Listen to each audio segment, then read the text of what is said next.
Wolff law in spine and skull fracture. Our materials are the logarithm base 2 of the number of functions, which is the mathematical theory of communication of Shannon. We also model the cell membrane as a uniformly charged plate. We will talk more about that later. We also model the voltage threshold of the calcium ion as an exponential function, and of course we use the electromagnetic forces. So, introduction, we have the Wolff's law, which states that the bone grows depending on the load that is exerted on the bone. So, this is because if we have here, we have the canaliculi, we have fluid in this canaliculi, and the canaliculi are process of the osteocyte. Each osteocyte is in a lacunae, which is communicated with the other one through gap junctions. So when a piece or a volume of bone is compressed, this makes that the fluid gets out of the canaliculi system, all this, and that promotes that the calcium channels open. So this is first gated dependent calcium channels, and then as calcium goes inside the cell, that increases the voltage of the membrane up to a specific point, which is the Nernst potential for calcium.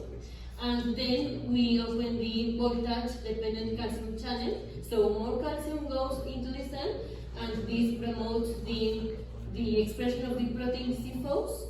So more protein C-phos is expressed, and this goes to the DNA. This increases the transcription of the insulin-like growth factor, which is what promotes the osteogenesis. So Wolff's law, the basis of Wolff's law is the mechanical interaction or the electromagnetic interaction between the calcium and the cell membrane. So all this is electromagnetic force, which is force equals to the Coulomb constant times charge 1, which in this case would be the charge of calcium, times the charge 2, which would be the charge of the cell membrane. But remember that we are going to model the cell membrane as an infinite plate charge. And all this divided by the distance between the calcium ion and the cell membrane squared. So first we are going to model the fluids in and out of the canaliculi with Wiener-Stokes equations.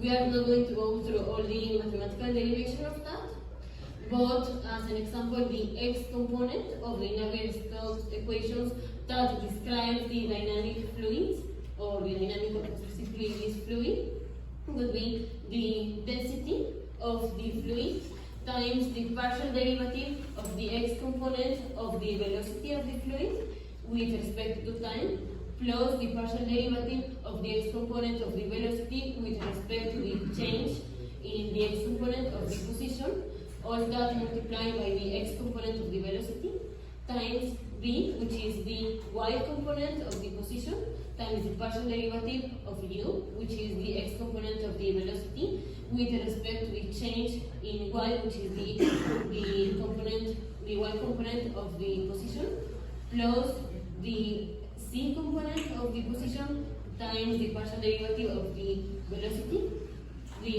only with respect to the change in the c component, and all